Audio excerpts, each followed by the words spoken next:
الحمد لله رب العالمين والصلاة والسلام على رسوله الأمين أما بعد. أعوذ بالله من الشيطان الرجيم. بسم الله الرحمن الرحيم. يا أيها الذين آمنوا اتقوا الله حق تقاته ولا تموتن إلا وأنتم مسلمون. يا أيها الناس اتقوا ربكم الذي خلقكم من نفس واحدة وخلق منها زوجها وبث منهما رجالا كثيرا ونساء واتقوا الله الذي تساءلون به والأرحام إن الله كان عليكم رقيبا. يا أيها الذين آمنوا اتقوا الله وقولوا قولا سديدا يصلح لكم أعمالكم ويغفر لكم ذنوبكم ومن يطع الله ورسوله فقد فاز فوزا عظيما. قال الله سبحانه وتعالى: تبارك الذي بيده الموت وهو على كل شيء قدير الذي خلق الموت والحياة ليبلوكم أيكم أحسن عملا. وقال تعالى: ما خلقكم ولا بعثكم إلا كنفس واحدة. اللہ عز و جل کے لیے تمام تعریف اور ہر قسم کی بڑائی اور کبریائی ہے، اور اللہ تبارک و تعالیٰ کا جتنا ہم شکر کریں اس کی نعمتوں پر وہ کم ہے. سبحان اللہ و بحمدہ سبحان اللہ العظیم.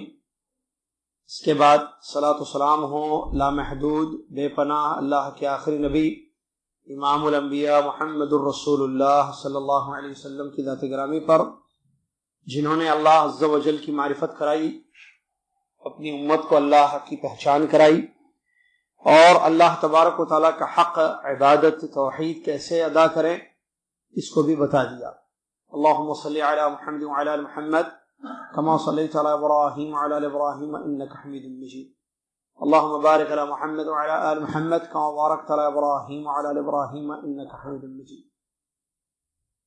اس حمد و صلوات کے بعد آج ماہ سفر کی 9 تاریخ ہے، 1438 ہجری چل رہی ہے.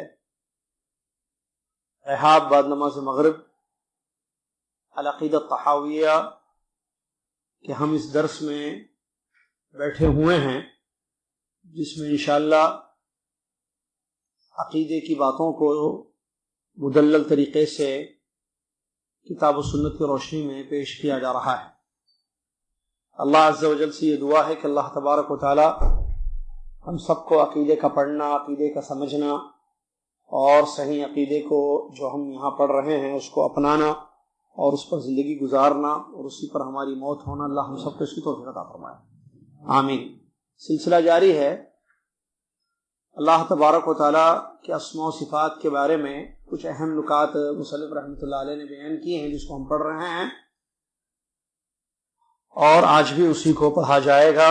آگے جو نکات ہے بات جہاں رکی تھی اس کے آگے سے انشاءاللہ پڑھیں گے. ہم نے پچھلے درس میں 10 نکات یا نقطہ نمبر 10 پوائنٹ نمبر 10 یہاں تک پڑھا تھا. 10 تک ہم نے پڑھا تھا، تشریح 10 تک ہوئی تھی. 11ویں نقطے سے آج کی تشریح آپ کی خدمت میں پیش کی جائے گی. عبارت پڑھنے کے لیے میں دعوت دیتا ہوں طالب علم کو، وہ آئیں وہ عبارت پڑھیں. تشریح نہیں ہوتی، تشریح باقی. بسم اللہ الرحمن الرحیم. قال امام الطحاوی رحمہ اللہ: خالق بلا حاجہ، خالق بلا معنى، مميت بلا مخافة، باعث بلا مشقة. ما زال بصفاته قديم قبل خلقه، لم يزدد بكونه شيئا لم يكن قبلهم من صفاته، وكما كان بصفاته أزليا كذلك لا يزال عليها أبديا. پچھلے درس میں ہم نے آیت پوائنٹ نمبر 10 تک پڑھا تھا. امام ابو جعفر الطحاوی رحمہ اللہ بیان فرماتے اللہ عز و جل کے اسماء و صفات کو ذکر کرتے ہوئے، ترجمہ تو ہوا تھا، تشریح کی بات ہو رہی ہے. موت کے بارے میں نہیں بتایا تھا نا ہم. ممیت بلا مخافہ کی تشریح نہیں ہوئی تھی. میں نے بتایا تھا موت کے بارے میں کچھ باتیں بتا دی. عشاء کا وقت آ گیا تھا نا، یاد ہے نا؟ ہاں. پھر یہاں تک بس خالق بلا حاجہ. اللہ تبارک و تعالیٰ کے بارے میں بیان فرماتے ہیں امام ابو جعفر الطحاوی رحمہ اللہ، خالق بلا حاجہ، رازق بلا مؤونہ، ممیت بلا مخافہ، باعث بلا مشقہ، ما زال بصفاته قدیما قبل خلقه، لم يزدد بكونهم شيئا لم يكن قبلهم من صفاته وكما كان بصفاته ازلیہ كذلك لا يزال عليها ابدیہ۔ پوائنٹ نمبر 11، خالق بلا حاجہ، جو پڑھ چکے ہیں، بغیر حاجت کے، یہ آخری نقطہ تھا جس کو ہم نے پڑھا تھا، بغیر ضرورت کے پیدا کرنے والا، رازق بلا مؤونہ، بغیر تھکے ہوئے رزق دینے والا۔ اس کا مطلب یہ ہے کہ اللہ تبارک و تعالیٰ کے دو صفات اس میں انہوں نے بیان کیے ہیں، ایک یہ کہ وہ خالق ہے، دوسرا یہ کہ وہ رازق ہے۔ ایک یہ کہ خالق ہے، دوسرا یہ کہ وہ رازق ہے۔ اللہ تبارک و تعالیٰ خالق ہے، اس نے ہر چیز کو پیدا کیا ہے۔ اللہ نے قرآن میں فرمایا اللہ خالق کل شیء، اللہ ہر چیز کا خالق ہے، اللہ تعالیٰ ہر چیز کا گھڑی رکھ دیں چھوٹے سے، خالق بلا حاجہ، اللہ تعالیٰ خالق ہے، اور اللہ تبارک و تعالیٰ کے ناموں میں سے ایک نام ہے خالق، خلاق، پیدا کرنے والا۔ یہ جو اللہ تعالیٰ کی صفت ہے پیدا کرنا، اللہ نے ہر چیز کو پیدا کیا ہے، بڑی بڑی مخلوقات، ان میں سے سب سے عظیم مخلوق جس کو اللہ نے پیدا کیا، سب سے بڑی مخلوق کیا ہے؟ عرش، اللہ کا عرش کوئی بھی مخلوق ہے تو بہت بڑا ہے، اس کی وسعت یا اس کی عظمت کا اندازہ لگائیے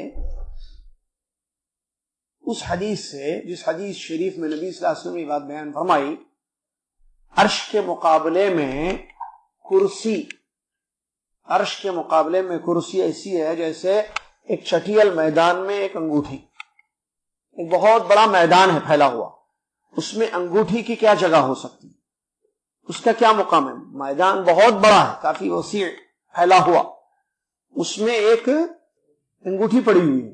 عرش کے مقابلے میں کرسی کا یہ عالم ہے، حدیث ہے۔ کرسی کے بارے میں آیت الکرسی کی ایک آیت ہے، اللہ نے کیا فرمایا کرسی کے بارے میں؟ وسع کرسیہ السماوات والارض، اللہ کی کرسی نے آسمانوں اور زمین کو گھیر دیا ہے۔ سبحان اللہ، یہ کرسی کے بارے میں اللہ نے قرآن میں بتایا ہے کہ کرسی کا یہ حال ہے کہ آسمان اور زمین کو گھیرے ہوئے ہے۔ آیت الکرسی کو آیت الکرسی کیوں کہتے ہیں؟ کیونکہ اس میں اللہ کی کرسی کا ذکر ہے، اللہ کی کرسی کا ذکر ہے۔ کرسی کا کیا معنی ہے اس آیت میں، بات آگے اس لیے بتا دوں میں۔ عبداللہ بن عباس رضی اللہ تعالیٰ عنہ کی تفسیر ہے، کرسی کا مطلب پیر رکھنے کی جگہ، یہ تفسیر ہے عبداللہ ابن عباس، پیر رکھنے کی جگہ، تفسیر بس اتنی ہے، یہ اس کا معنی ہے، اس کا تفسیر ہے۔ کیسی ہے اللہ کی کرسی، کیسے آسمان و زمین کو گھیرے ہوئے ہیں، اللہ اعلم۔ غیبی امور کے بارے میں ایک قاعدہ یاد رکھیے، ہم اتنا ایمان لائیں گے جتنا بتایا گیا ہے، اس کی کھوج میں نہیں رہیں گے جو ہمیں بتایا نہیں گیا ہے۔ ہمیں جو بتایا گیا ہے اس پر ہم ایمان لائیں گے۔ بہت ساری چیزیں، ابھی کرسی غیب ہے، کسی نے دیکھا، غیب کس کو کہتا ہے؟ جو آنکھوں سے اوجھل ہو، غیب یعنی جو نظر نہ آئے، ماضی میں ہوا وہ بھی غیب ہے، مستقبل میں ہونے والی ایک چیز ہے جو نظر نہیں آ رہی ہمیں، وہ بھی غیب ہے۔ تو کرسی کے بارے میں ہمیں یہ بتایا گیا ہے کہ وہ اس نے آسمان و زمین کو گھیرا ہوا، تو آسمان و زمین کی وسعت کتنی ہے؟ 7 آسمان ہے، 7 زمین ہے، قرآن سے ثابت ہے نا حدیث، آسمانوں کی تعداد 7 ہے، زمینوں کی تعداد 7 ہے۔ کتنا بڑا آسمان ہے ایک ہمیں نہیں معلوم، اللہ اعلم۔ زمین کتنی بڑی ہے ہمیں نہیں معلوم، اس کی وسعت کی بات کر رہا ہوں میں، چوڑائی کی، کتنی بڑی ہے زمین یا آسمان کتنے بڑے ہیں نہیں معلوم۔ کرسی اللہ کی 7 آسمان 7 زمینیں کو گھیرے ہوئے، کتنی بڑی کرسی ہوگی۔ اور اس کرسی کے متعلق حدیث میں کیا آیا؟ عرش کے مقابلے میں اللہ کی کرسی کا کیا عالم ہے؟ جیسے ایک انگوٹھی ایک چٹیل میدان، تو پھر عرش کتنا بڑا ہوگا۔ پھر ایک بات شاید آئی ہے، اس سے پہلے میں نے بتائی تھی آپ کو، شاید پتہ نہیں عقیدہ طحاویہ ہی کی شرح میں آئی تھی بات، یا کسی اور درس میں بتائی تھی. اللہ کے عرش کو تھامے ہوئے جو فرشتے ہیں، ان میں سے ایک فرشتے کے بارے میں نبی صلی اللہ علیہ وسلم کو اجازت دی گئی کہ آپ بتائیں لوگوں کو. تو نبی صلی اللہ علیہ وسلم نے فرمایا کہ اذن لی ان احدث عن ملک من ملائکہ، مجھے اجازت دی گئی ہے کہ میں ایک فرشتے کے بارے میں خبر دوں جو حملۃ العرش میں سے ہیں، اللہ کے عرش کو اٹھائے ہوئے جو فرشتے ہیں ان میں سے ایک فرشتہ، اس کی کان کی لول کی یا کان اور کندھا شولڈر کے درمیان کا فاصلہ 700 سال. 700 سال تیز رفتار اگر سفر کرے کوئی تو کتنی مسافت طے کرتا ہے؟ 700 ایئرس کتنی مسافت طے کرتا ہے؟ اتنی دوری ہے اس فرشتے کے کان اور کندھے کے درمیان. کان اور کندھے کے درمیان کا فاصلہ اتنا، یہ سب صحیح حدیثیں ہیں. تو جب اس کان اور کندھے کے درمیان کا فاصلہ اتنا ہے تو فرشتہ کتنا بڑا ہوگا؟ فرشتے کا سائز کیا بتا سکتا ہے؟ اور یہ فرشتہ کن فرشتوں میں سے ہے؟ حملۃ العرش. عرش کو عرش دیکھیے، یعنی عرش کی عظمت کا اندازہ لگائیے جو حدیث میں آیا کرسی کے مقابلے میں یا عرش کے مقابلے میں کرسی. اور فرشتے کے بارے میں یہ بتایا گیا وہ ذات باری سبحانہ و تعالی جو عرش پر مستوی ہے وہ کتنا بڑا ہوگا. اس کا کوئی احاطہ کر سکتے نہیں. اس سے پہلے ہم نے پڑھا نا کہ ہم اس کا احاطہ نہیں کر سکتے، اس تک نہیں پہنچ سکتے. ہماری سوچیں اس کا احاطہ نہیں کر سکتی ہیں کہ وہ ذات کتنی عظیم ذات ہوگی. اسی لیے حدیث میں کیا آیا، صحابہ کہتے ہیں تم یہ مت دیکھو کہ گناہ چھوٹا ہے، یہ دیکھو کہ کتنے بڑے رب کو ناراض کر رہا ہے. تم یہ مت دیکھو کہ گناہ چھوٹا ہے، تم یہ دیکھو کہ جس کو ناراض کیا جا رہا ہے وہ رب کتنا بڑا ہے. خالق بلا حاجت، اللہ تبارک و تعالیٰ نے یہ جو پیدا کیا انسانوں کو، میں نے بتایا تھا کس لیے پیدا کیا، ضرورت تھی اللہ کو پیدا کرنے کی؟ لا حول ولا قوت ہرگز نہیں. اللہ عز و جل کو مخلوق کی ضرورت نہیں ہے، مخلوق کو اللہ کی ضرورت ہے کیونکہ اللہ غنی ہے. اور حدیث قدسی میں نے بتائی تھی پچھلے درس میں ایک، اس میں کہ اللہ تبارک و تعالیٰ نے یہ بات بیان فرمائی، اے میرے بندو، تمہارا پہلا انسان، تمہارا آخر انسان، تمہارے انسان، تمہارے سارے جن، سارے انسان، اگر یہ سب ایک چٹیل میدان میں کھڑے ہو جائیں، ایک میدان میں سب مانگنا شروع کر دیں مجھ سے اور سب کو اس کی مانگ دے دوں میں، میرے ملک میں کوئی زیادتی اس سے ہونے والی نہیں، دینے کا کچھ بھی نہیں. ما زاد فی ملکی شیئا، مانگنے نہیں. یہ حدیث وہ تھی، یہ سارے لوگ ایک متقی کے جیسے ہو جائے، اطاعتیں ان کی فرما برداری زیادہ ہو. ایک دنیا میں سب سے زیادہ اللہ سے ڈرنے والا انسان، پوری دنیا میں سب سے زیادہ جو ڈرتا ہے، ویسے سارے انسان ہو گئے، سارے جن ہو گئے، جب سے دنیا بنی آدم علیہ السلام سے لے کر آخری قیامت تک آنے والا انسان، یہ سارے ویسے متقی ہو گئے.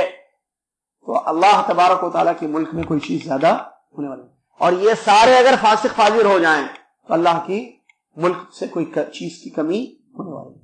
ہماری اطاعتیں اس کی ضرورت نہیں ہے، مطلب وہ ہماری اطاعتوں کا محتاج نہیں ہے، نہ ہماری نافرمانی سے اس کو کوئی نقصان ہوتا ہے کیونکہ وہ غنی ہے. ہماری اطاعتوں سے، ہماری صلاح سے، ہماری عبادتوں سے اس کو کیا فائدہ ہوتا ہے؟ اس نے حکم دیا ہے، ہم کریں گے ہمارا فائدہ، نہیں کریں گے جو صلاح پڑھے اس کا فائدہ، جو روزہ رکھے اس کا فائدہ، جو قرآن پڑھے اس کا فائدہ. اللہ کو ضرورت نہیں ہے ہماری اطاعت، ہماری فرما برداری. قرآن کی ایک آیت ہے جس میں بات بتائی گئی کہ اللہ چاہے تو سارے انسان مومن ہو جائیں، جتنی زمین میں ہیں سارے انسان اللہ چاہے تو مومن ہو جائے. لیکن اللہ تعالیٰ کی حکمت ہے، اللہ نے بندگی کے لیے پیدا کیا ہے اور ان کو دونوں راستے دکھا دیے، توحید کا راستہ، شرک کا راستہ، جنت کا راستہ، جہنم کا راستہ. پیغمبروں کو بھیج دیا، راستے بھی بتا دیے، انجام بھی بتا دیا. جس کو جس راستے پہ چلنا ہے چلے. ظاہر بات ہے مدینہ جانے والے کو مکہ روڈ پر مدینہ کبھی نہیں ملے گا، مدینہ جانے والے کو مکہ روڈ پر مدینہ کبھی نہیں ملے گا. ریاض جانے والے کو تبوک روڈ پر کبھی ریاض نہیں ملے گا. طائف تو نہیں بولیں گے نا اسے. ریاض جانے والے کو تبوک روڈ پر ریاض نہیں ملے گا. یہ مت بولنا کہ ادھر سے بھی جا سکتے نا. مثال دی جا رہی ہے. آپ ایسے بولے گے تو مثال اور بھی ہے ہمارے پاس. ٹھیک ہے, چلیے. تو جس کو جس راستے پہ جانا چاہیے. اللہ نے پیدا کیا حکمت کے لیے, وہ حکمت کیا ہے؟ وما خلقت الجن والانس الا رازق بلا معونہ, بغیر مشقت کے, تکلیف کے اللہ رزق نہیں دیتا ہے. مطلب رزق دینے میں اس کو پریشانی ہو رہی ہے, بندوں کا رزق ان تک وہ پہنچا نہیں. اللہ سبحان اللہ, دیکھیے ہر مخلوق کو اس کا رزق مل رہا ہے. یہاں ایک حدیث بتانی تھی مجھے پیچھے درس ہوئی ہے. اللہ کے نبی صلی اللہ علیہ وسلم فرماتے ہیں بندہ اس وقت تک نہیں مرے گا, انسان کو اس وقت تک موت نہیں آئے گی جب تک اس کا کمپلیٹ رزق وہ دنیا سے حاصل نہ کرے. اس وقت تک اس کو موت, اور رزق کا ذمہ کس کے ہاتھ میں ہے؟ اب دیکھیے کیسے اڑتے ہوئے پرندوں کو اللہ رزق دے رہا ہے, چیونٹیوں کو اللہ رزق پہنچا رہا ہے, جانوروں کو, حیوانات کو اللہ تعالیٰ رزق پہنچا رہا ہے, انسان کو رزق پہنچا رہا ہے. ماں کا پیٹ, سبحان اللہ, ظلمات ثلاثہ, اللہ کہتا ہے تین تاریکیاں, تھری ڈارکنیس, کیسے اللہ تعالیٰ رزق پہنچا رہا ہے. بچہ کہاں ہوتا ہے؟ سائنس جنہوں نے پڑھا ہے یا بایولوجی جنہوں نے شاید پڑھی ہے, پتہ نہیں بایولوجی میں شاید بتاتے ہیں, یا ڈاکٹر تو سب جانتے ہیں بات کو, گینیکولوجسٹ سب جانتے ہیں کس کیسی تھیلی میں ہوتا ہے بچہ اندر ماں کے, وہاں رزق پہنچا رہا ہے اللہ تعالیٰ. روشنی, یہ انتظام, کیسا انتظام رزاق ہے اللہ تعالیٰ. اچھا, اس کا جو رزق پہنچانے کا معاملہ ہے وہ کن فیکون والا ہے, ہو جاتی وہ چیز ہو جاتی. انما امرہ, اللہ نے فرمایا انما امرہ, انہیں رزق پہنچانا, یہ دینا ہے, عطا, اللہ کا عطا ہے. اللہ کوئی بھی چیز دیتا ہے تو اس کو محنت مشقت نہیں ہوتی ہے دینے میں, کیونکہ یہ عیب ہے, اور اللہ کی ذات ہر عیب سے پاک ہے, اس کی صفات بھی ہر عیب سے پاک ہے. تو اس کے رزق دینے کا معاملہ کیا ہوتا ہے؟ ایک کلمہ ہے بس. کیا ہے وہ؟ کن. اللہ نے فرمایا انما امرہ اذا اراد شیئا ان یقول له کن فیکون. یقیناً اللہ کا امر, اللہ کا حکم, جب وہ کسی چیز کا ارادہ کرے, اللہ تعالیٰ کا حکم کیسے ہوتا ہے؟ جب وہ کسی چیز کا ارادہ کرے, ان یقول, وہ کہتا ہے اس چیز کو, ہو جا, وہ چیز ہو جاتی ہے, ختم, بارش ہو جاتی ہے, غلہ نکل جاتا ہے. ہر ایک تک اللہ تعالیٰ اس کا رزق پہنچا رہا ہے. سبحان اللہ. بندے نافرمانیاں بھی کرتے ہیں اللہ کی, پھر بھی ان کا رزق ان تک پہنچا رہا ہے. رزاق ہے سبحان اللہ. اور کیسے کیسے رزق دیتا ہے. آپ کہاں کے ہیں؟ کہاں بیٹھ کر کما رہے ہیں؟ آپ کہاں سے ہیں؟ آپ کی پیدائش کہاں ہوئی؟ آپ کا وطن کہاں ہے؟ اور آپ کس جگہ بیٹھے ہوئے ہیں آج, اور کیا کما رہے ہیں؟ اور آپ میں سے ایسے لوگ ہوں گے جو یہاں اتنا کما رہے ہیں جو یہاں کے لوگ نہیں کما رہے ہیں. صحیح یا غلط ہے؟ ایسے سعودی ہیں جن کی سیلری 5,000 ہے, ایسے ہندوستانی ہیں جن کی سیلری 40,000 ہے. 5-40. ایک آدمی بہت پڑھا لکھا ہے, ہائی کوالیفیکیشن ایجوکیشن, 8-10 ہزار ریال پر زندگی گزر رہی ہے. ایک آدمی پڑھا لکھا نہیں ہے زیادہ, وہ جو ہے منتھلی انکم اس کی 10-15 ہزار. عجیب ہے نا.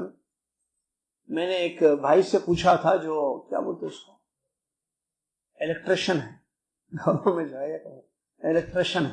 کیا ہے؟ الیکٹریشین. میں نے کہا کتنا دخل ہے انکم؟ آرام 8-10 منتھلی, کم سے کم 8-10 تک بھی کبھی کسی مہینے میں رہتا. عجیب تعجب سنا, 8,000 ریال مہینے کو کما رہا ہے الیکٹریشین. اس کی انکم سبحان اللہ. دیکھیے کہیں بھی کنسٹرکشن ہوتا ہے, مطلب وہ ہوتا ہے نا, لیتے ہیں, وہ جاتے ہیں, وہ جو ہے کام کرتے ہیں, گھروں پہ بھی کام کرتے ہیں, جگہ بھی 8 سے 10 ہزار ریال. سبحان اللہ. رزاق اللہ تعالیٰ ہے, اللہ تعالیٰ رزق دے رہا ہے, یہ اس کی حکمت ہے. کس کو کتنا رزق دینا. آدمی پریشان ہوتا ہے رزق کے معاملے میں, آدمی کو پریشان نہیں ہونا چاہیے, کیونکہ رازق اللہ ہے. اللہ نے آپ کے لیے رزق لکھا ہے تو کوئی چھین سکتا ہے اس کو؟ کوئی نہیں چھین سکتا. اللہ نے جتنا آپ کے لیے لکھا ہے وہ رزق آپ تک پہنچے گا, اور جب پورا رزق مل جائے گا, معاملہ ختم ہو جائے گا, تو ملک الموت آئیں گے, آپ کی روح کو لے کر تشریف لے جائیں گے. یہ پکی بات, ٹھیک ہے. ممیتن بلا مخافہ, ممیت بلا مخافہ، باعث بلا مشقہ. کیا مطلب ممیت بلا مخافہ؟ بغیر خوف کے موت دینے والا، بغیر ڈر کے موت دینے والا. باعث بلا مشقہ، بغیر مشقت کے دوبارہ زندہ کرنے والا. یہ اللہ عز و جل کی صفات ہے. ممیت بلا مخافہ، اس کو پہلے سمجھتے ہیں ہم. کیا مطلب ممیت بلا مخافہ؟ ممیت یعنی اللہ تعالیٰ موت دیتا ہے، موت کا مالک اللہ تعالیٰ ہے. اور موت کیا ہے؟ ایک مخلوق ہے. موت کیا ہے؟ ایک مخلوق ہے. یاد رکھنا یہ بات، موت مخلوق ہے یا نہیں؟ مخلوق ہے. اللہ نے اس کو پیدا کیا ہے. جیسے زندگی ایک مخلوق ہے، یہ جو ہماری زندگی ہے یہ مخلوق ہے، اور موت بھی مخلوق ہے. دلیل سورہ ملک کی آیت، اللہ نے فرمایا الذی خلق الموت والحیات لیبلوکم ایکم احسن عملا. اس سے پہلی والی آیت تبارک الذی بیدہ الملک، بابرکت ہے وہ ذات جس کے ہاتھ میں بادشاہت ہے. کون؟ اللہ تعالیٰ. الذی خلق الموت، جس نے موت اور حیات کو پیدا کیا. دیکھیے اللہ کہہ رہا ہے اللہ نے موت کو پیدا کیا ہے. ہم بھی کیا کہیں گے؟ موت مخلوق جو اللہ نے پیدا کیا. اللہ اس کا خالق ہے، جیسے ہر چیز کا اللہ خالق ہے. والحیات، زندگی کو بھی اس نے پیدا کیا. کیوں؟ یہ موت اور حیات، موت مخلوق، حیات مخلوق. حیات ہوتی ہے پھر موت ہوتی ہے پھر حیات ہوگی. معلوم ہے نا؟ وہ آگے آ رہا ہے، اس لیے آگے اس کو بتا رہے ہیں کہ باعث بلا مشقہ. پہلی موت ہوگی تو یہ موت دینے والا، موت کو پیدا کرنے والا کون؟ اللہ. خلق الموت، موت کا خالق کون ہے بھائی؟ اللہ. موت کا مالک کون ہے؟ اللہ. موت دینے والا اللہ.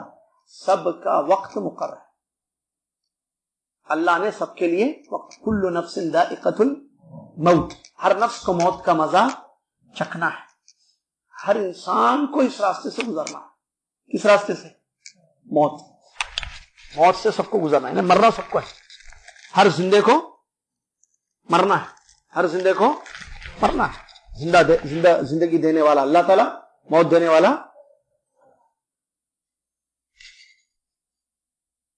یہ جو کیوں اللہ نے یہ سلسلہ رکھا ہے، کیوں موت دیتا ہے؟ پہلے زندگی دی، جب زندہ رکھنا تھا تو پھر موت دیا. اللہ نے زندگی دی، پھر اس زندگی کا خاتمہ ہے موت کے ساتھ. کیوں؟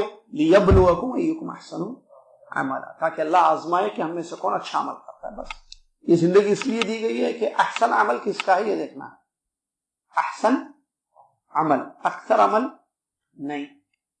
لوگ اکثر کے پیچھے پڑ گئے، احسن بھول گئے. احسن بھائی کو یاد رکھ لیتے تو اکثر کی ضرورت نہیں رہتی. کیا مطلب؟ ایک ہے احسن، ایک ہے اکثر. احسن مطلب زیادہ اچھا، اکثر مطلب زیادہ. عمل زیادہ کرنا یہ کمال نہیں ہے، عمل احسن کرنا یہ کمال ہے. ایک آدمی 100 رکعت پڑھ رہا ہے شرک کے ساتھ، بیکار ہے اس کی 100 رکعت. ایک آدمی 100 رکعت پڑھ رہا ہے بدعت پر، سنت کے خلاف، اس کی 100 رکعت کی کوئی حیثیت، کوئی ویلیو نہیں ہے. ایک آدمی 10 رکعت پڑھ رہا ہے، 2 10 ہو سکتے ہیں نا. ایک آدمی 10 رکعت، میتھمیٹکس کمزور ہے، 10 رکعت پڑھ سکتا ہے. ایک آدمی 10 رکعت پڑھ رہا ہے، 100 نہیں پڑھ رہا ہے، لیکن اخلاص کے ساتھ اللہ کے لیے اور سنت کے مطابق، تو یہ کیا ہو گیا؟ احسن ہو گیا. 100 پڑھ رہا ہے اکثر شرک کے عقیدہ لے کر یا سنت کی خلاف ورزی کرتے ہوئے، تو وہ اکثر ہو گئی لیکن احسن. وہ عمل اس کا 100 رکعت اکثر ہے لیکن احسن نہیں ہے. اور یہ جو دوسرا آدمی 10 رکعت پڑھ رہا ہے، جس میں 2 چیزوں کا خیال کر رہا ہے، ایک اخلاص ہے جو اللہ کے لیے ہے، دوسرا اتباع ہے جو نبی صلی اللہ علیہ وسلم کا ہے. تو دونوں چیزوں کا خیال کرتے ہوئے 10 رکعت پڑھ رہا ہے، تو یہ کیا ہو گیا؟ احسن. تو اس کے 10 رکعت اللہ کے یہاں قبول، اس کی 100 رکعت اللہ تعالیٰ کے یہاں رد، قبول نہیں کی جائے. تو اللہ نے ہمیں جو موت دی ہے، زندگی دی ہے، پھر موت ہے، یہ احسن عمل دیکھنا چاہتا ہے اللہ. اسی لیے آپ اور ہم اس بات کی کوشش کریں کہ ہمارا عمل احسن ہو جائے. کیا ہو جائے؟ احسن ہو جائے. اکثر کی ضرورت نہیں ہے. تھوڑا کیجئے, اچھا کیجئے. زیادہ کرنا, بیکار کرنا فائدہ نہیں. تھوڑا ہو, اچھا ہو. کھانا تھوڑا کھائیے, ٹیسٹی کھائیے. اتنا کھانا ہے بیکار ہے, ٹیسٹ لیس, نمک نہیں ہے, فلاں ہے, بڑی بیکار ہے. بات کیجئے, تھوڑی کیجئے, اچھی کیجئے, اچھا ہے. 1 گھنٹہ بولے, کچھ بھی نہیں بولے. 1 گھنٹہ بولے, کچھ بھی نہیں بولے. بردرس اور سسٹرز کے لیکچر ایسے ہوتے ہیں. 1 گھنٹے کا لیکچر دیتا بردر کیا کرتا ہے؟ سوٹ بوٹ پہن کے, ٹائی لگا کے 1 گھنٹے کا لیکچر دیتا ہے. 1 گھنٹے میں ایک آیت کی تشریح نہیں, سلف کا ایک قول نہیں, کوئی ایک بنیادی کوئی علمی بات, کوئی قاعدے کی بات نہیں, کوئی اٹھ پٹانگ بات. احسن ہو اکثر نہ ہو, احسن ہو اکثر نہ ہو. احسن کا خیال کرنا ہمیشہ کہ ہمارا عمل احسن ہو. چلیے, یہ جو اللہ تبارک و تعالی ممیت ہے, قرآن میں اس کا ذکر ہے, یحیی و یمیت. یحیی, اللہ کی صفات کا ذکر قرآن میں بہت ساری جگہ ہے. اللہ تعالی زندہ کرنے والا اور موت دینے والا ہے. فلاسفہ نے موت کے وجود کا انکار کیا, کہا کہ موت کا وجود نہیں ہے, موت کوئی مخلوق نہیں ہے, ایک کیفیت انسان میں ہوتی ہے, وہ ایک دنیا سے دوسری دنیا میں چلا جاتا ہے بس. ان لوگوں نے انکار کیا اس کا. کس چیز کا؟ موت کے وجود کا, موت کے مخلوق ہونے کا, جبکہ یہ قرآن سے اور حدیث سے ثابت ہے. الذی خلق الموت والحیات. اچھا, یہ موت کو بھی موت ہوگی, اس موت کو بھی مرنا ہے. دیکھیے, موت سے کسی کو دستگاری, کیا ہے وہ شعر, موت سے کسی کو کوئی دستگاری نہیں, آج تمہاری تو کل ہماری نہیں. موت سے کب کس کو دستگاری ہے, آج تمہاری تو کل ہماری باری ہے. جملہ ہے, کل وہ مرے, آج ہم مریں گے, آج ہم مریں گے, کل آپ مریں گے. پر موت تو موت کو خود مرنا ہے.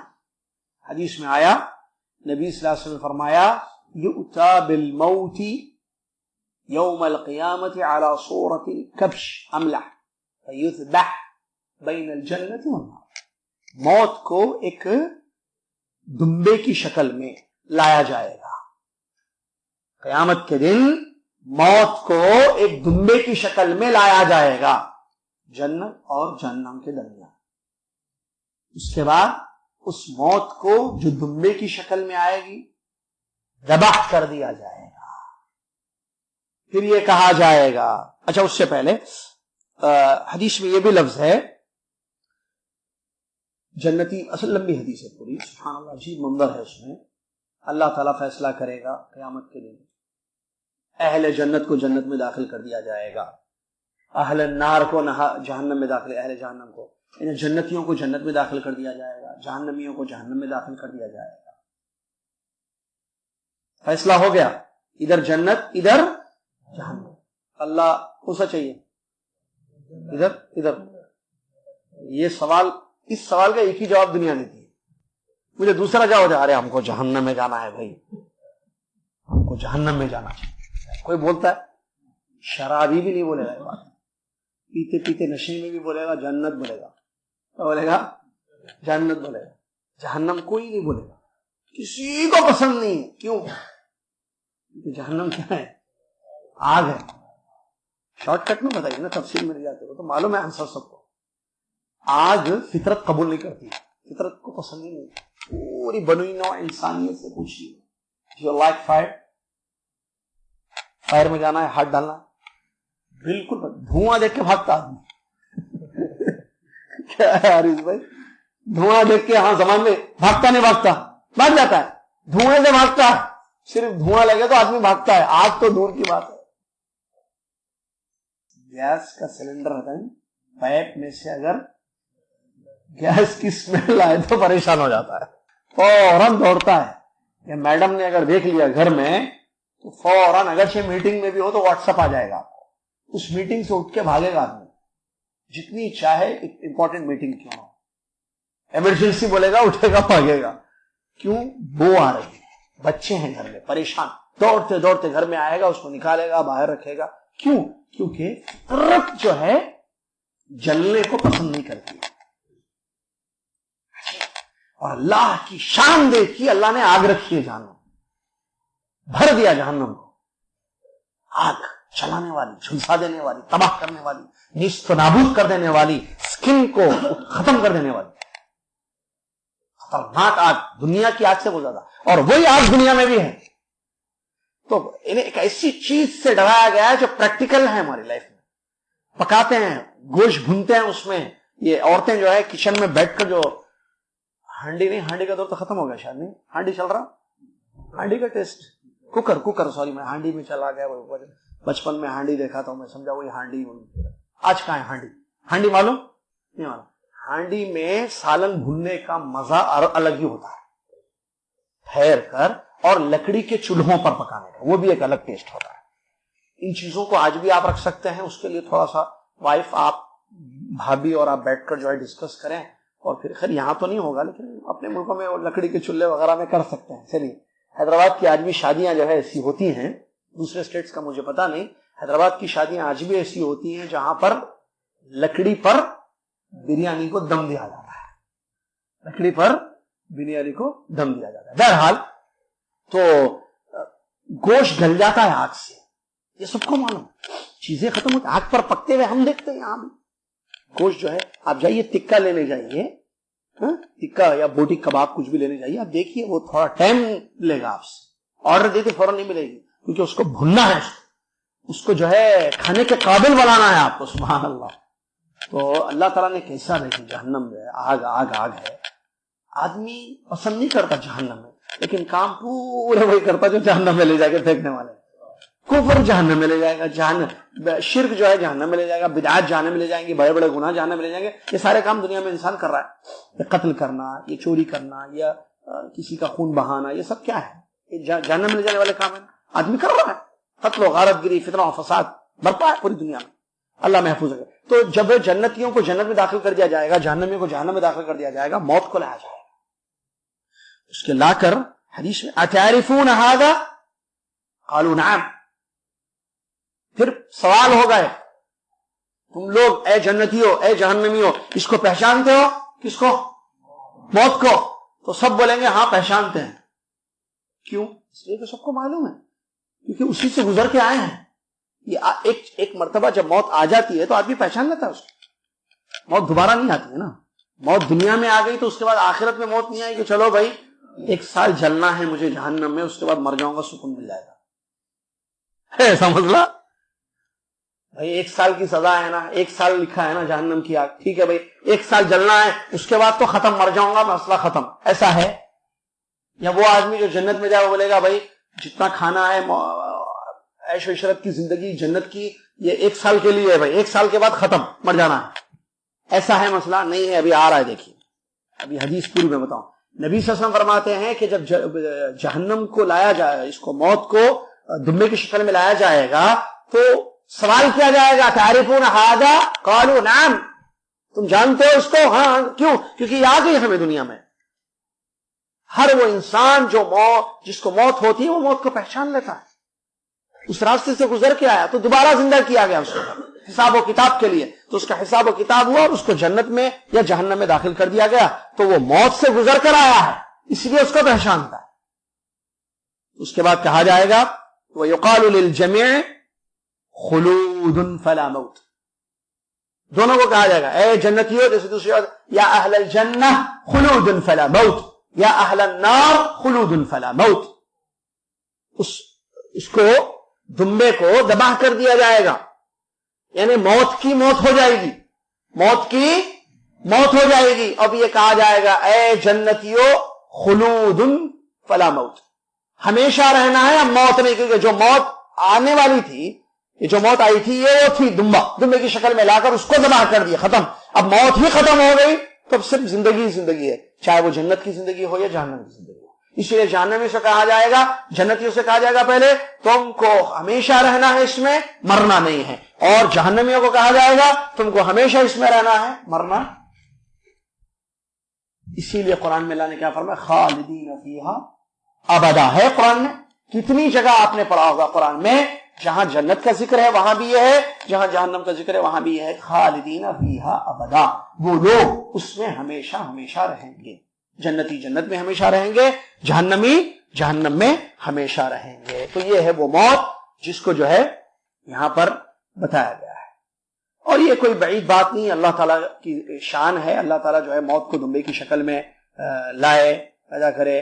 تو دوسرے اعمال بھی جو ہے اعمال کے بارے میں آتا ہے حدیثوں میں, جو ہے نیک عمل جو ہے انسان کا ایک اچھے خوبصورت نوجوان کی شکل میں آئے گا. جیسے قرآن ایک حدیث میں آیا کہ قرآن پڑھنے والے قاری کا جو ہے عمل قرآن وہ ایک نوجوان خوبصورت نوجوان کی شکل میں آئے گا اور کہے گا میں تیرا عمل ہوں, عمل صالح ہوں. اور بھی دوسری جو ہے حدیثوں میں, یا بلکہ اسی حدیث میں یہ بھی ہے, برا عمل بد شکل انسان کی نظر میں آئے گا. برا عمل بد شکل انسان کی نظر میں آئے گا, نیک عمل اچھے انسان کی شکل میں آئے گا. تو بندہ جو ہے قبر میں ہے, یہ مسئلہ حدیث میں ہے. یہ تو پوچھے گا کہ تم اتنا خوبصورت چہرے والا, اتنا پیارا کون ہو تم کون ہو تم؟ میں تمہارا عمل ہوں. وہ کہے گا میں تمہارا عمل ہوں. اور وہ جو اچھا اس کے اندر سے خوشبو آئے گی, اس کا چہرہ روشن ہوگا, یہ سب حدیثوں میں تفصیل آئی ہے اس کی. اور جو برے عمل کرنے والے لوگ ہوں گے ان کا برا عمل بد شکل آئے گا, بدبو کے ساتھ. تو آدمی جو ہے کراہت کرے گا, بولے گا یہ کون ہے تو اتنی بدبو لے کر آ گیا ہے اور یہ ڈراؤنی اور خطرناک قسم کا چہرہ لے کر آیا, کون ہے؟ وہ کہے گا میں تمہارا برا عمل, میں تمہارا برا عمل. تو یہ حدیثوں میں ہے نا. تو ویسی موت کو بھی جو ہے دمبے کی شکل دی جائے گی, یہ کوئی بعید بات نہیں ہے. چلیے اس کے بعد مصنف کہتے ہیں باعث بلا مشقہ, دوبارہ زندہ کرنے والا بغیر مشقت کے. اللہ تعالیٰ نے جیسے شروع میں پیدا کیا ویسے دوبارہ زندہ, باعث یعنی موت کے بعد دوبارہ زندہ کرے گا اللہ. کیوں؟ اس لیے کہ اللہ تبارک و تعالیٰ نے قرآن میں اس حقیقت کو بیان کیا ہے, کما بدأکم تعودون, جیسے اس نے شروع میں تم کو پیدا کیا ویسے دوبارہ لوٹائے گا. شروع میں اللہ نے کیسے پیدا کیا انسان کو؟ بغیر ختنہ کے, ننگے پاؤں ننگے بدن. ایسے ہی حدیث میں آیا کہ انسان کو دوبارہ پیدا کیا جائے گا بغیر ختنہ کے اور بغیر کپڑوں کے, ننگے بدن ننگے پاؤں. قیامت میں اٹھایا جائے گا قبروں سے. قرآن میں بہت ساری جگہ اس کا ذکر ہے. اذا زلزلت الارض زلزالها میں بھی, سورہ زلزال میں بھی اس کا ذکر ہے. اذا زلزلت الارض زلزالها واخرجت الارض اثقالها وقال الانسان ما لها يومئذ تحدث اخبارها. تو اخرجت الارض اثقالها, زمین اپنا بوجھ نکالے گی تو کیا نکالے گی؟ مردوں کو نکالے گی. تو مردوں کا دوبارہ زندگی یہ قیامت پر ایمان لانے والوں سے, آخرت پر جو ہمارا ایمان ہے اس میں سے ایک چیز ہے. کیونکہ وہ قیامت اسی وقت, قیامت جب ہوگی اس کے بعد بعث بعد الموت, موت کے بعد زندگی. اور اس کی مثالیں قرآن پاک میں بہت ساری اللہ نے دی. اس میں سے بڑی مثال زمین کی ہے. زمین مردہ ہو جاتی ہے بارش نہیں ہونے کی وجہ سے, اللہ تعالیٰ بارش برسا کر اس زمین کو دوبارہ زندگی دیتا ہے. ایسے ہی کذالک تخرجون, تم کو بھی اپنے قبروں سے نکالا جائے گا. تو اللہ تبارک و تعالیٰ یہ جو نکالے گا اس میں مشقت نہیں ہوگی, اس میں مشقت پریشانی نہیں ہوگی, بلکہ اللہ کے لیے بڑی آسان ہے یہ چیز کہ اللہ پیدا کرے, موت دے اور دوبارہ اس کو پیدا کرے. قرآن میں اللہ تعالیٰ نے فرمایا, سنیے, ما خلقکم ولا بعثکم, ما خلقکم ولا بعثکم الا كنفس واحدہ. تمہارا پیدا کرنا انسانوں اور تمہارا دوبارہ زندہ کرنا, تم سب کو پیدا کرنا اور تم سب کو موت دے کر دوبارہ زندہ کرنا ایک نفس کے جیسے, ایک جان کے جیسے. ایک جان کو جیسے پیدا کر کے زندہ کر کے موت دینا, موت کے بعد دوبارہ زندہ کرنا اس کو جیسے آسان ہے اللہ تعالیٰ کے لیے, ویسے ہی ساری انسانیت کو موت دے کر دوبارہ ان کو پیدا کرنا اللہ تعالیٰ کے لیے کوئی مشکل نہیں ہے. تو اس پر ہمارا ایمان ہے کہ اللہ تبارک و تعالیٰ کو جو ہے مشقت نہیں ہے. مشقت ایک عیب ہے اور اللہ کی صفت اس عیب سے پاک ہے. اللہ نے قرآن میں بیان فرمایا, یہ تو کیا اس سے بڑی بڑی چیزیں اللہ نے بیان کروائی کہ ہم نے آسمانوں کو زمین کو 6 دنوں میں پیدا کیا.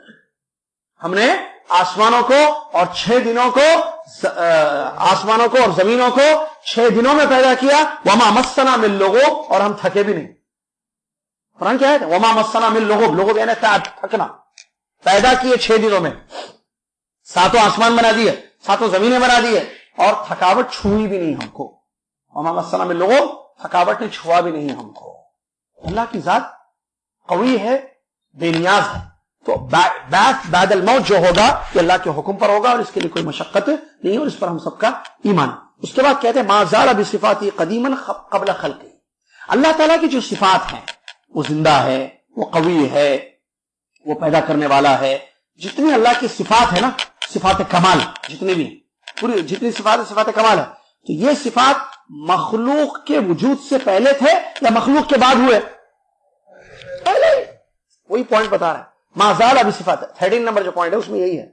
ما زال بصفاته قدیما قبل خلقه. خلق یعنی مخلوق. اپنے مخلوق یعنی اللہ کی جو مخلوق ہے اس کے جو وجود ہے اس سے پہلے ہی سے اللہ تعالیٰ کے اندر تمام صفات ہے. اللہ پہلے سے خالق ہے نہیں, اللہ تعالیٰ پہلے ہی سے خالق ہے. ایسا نہیں ہے کہ مخلوق کا وجود آنا تھا, مخلوق کو پیدا کرنا تھا تو اللہ خالق بن گیا. پہلے اللہ خالق نہیں تھا, پہلے اللہ زندہ نہیں تھا بعد میں آیا, پہلے اللہ سنتا نہیں تھا بعد میں سنا. مخلوق کی سننا تھا تو مخلوق کے بعد جو ہے یہ صفت اللہ کی ذات میں آئی کہ اللہ سننے والا بن گیا. ایسا نہیں, جتنی صفات اللہ کی, سننا, دیکھنا, علم رکھنا, قدرت رکھنا, قدرت طاقت رکھنا, یہ تمام صفات اللہ تعالیٰ اس سے متصف ہے پہلے ہی سے.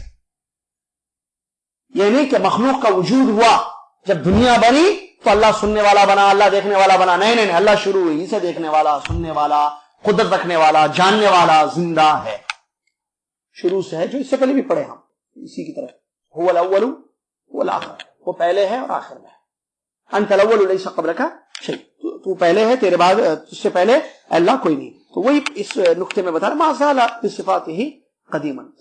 اللہ تعالیٰ کی جتنی صفات ہے چاہے وہ ذاتی ہو یا فعلی صفات ہوں, یاد رکھنا صفات دو قسم کے ہم نے بتایا تھا نا, ذاتی صفات ہوں یا فعلی صفات ہوں. ان تمام صفات سے اللہ پہلے ہی سے شروع ہی سے متصف ہے. یہ نہیں کہ اس میں کمی ہوئی یا پہلے نہیں تھا وجود اس کا, عدم میں تھی یہ صفات بعد میں وجود میں آئی, ایسی بات نہیں ہے. چاہے وہ پیدا کرنا اللہ کی ذاتی صفات ہوں, کیا اللہ کی ذات, اللہ کا چہرہ, اللہ کی انگلیاں, اللہ کے ہاتھ, اللہ کا پیر ہو, ٹھیک ہے, یا اللہ کا علم رکھنے والا, اللہ کا علم, اللہ کی قدرت, اللہ کا دیکھنا, اللہ کا سننا, یہ ذاتی صفات ہوں. یا فعلی صفات جیسے زندہ کرنا, موت دینا, ٹھیک ہے, آنا جانا, اترنا, غصہ ہونا, راضی ہونا, جتنی صفات اللہ تعالیٰ کی, ٹھیک ہے, ان تمام سے اللہ تعالیٰ پہلے ہی سے متصف ہے, شروع ہی سے. لم یزدد بکونہم شیئا لم یکن قبلہم من صفتہ. اس کے بعد اگلا پوائنٹ ہے یہ, لم یزدد بکونہم شیئا. کونہم کا مطلب یہ ہے کہ ان کا جو وجود ہے, مخلوق کا وجود, لم یزدد بکونہم شیئا لم یکن قبلہم من صفتہ. یعنی اس میں مطلب یہ, اس عبارت کا مطلب یہ ہے کہ مخلوق کے وجود سے صفت میں زیادتی ہوئی.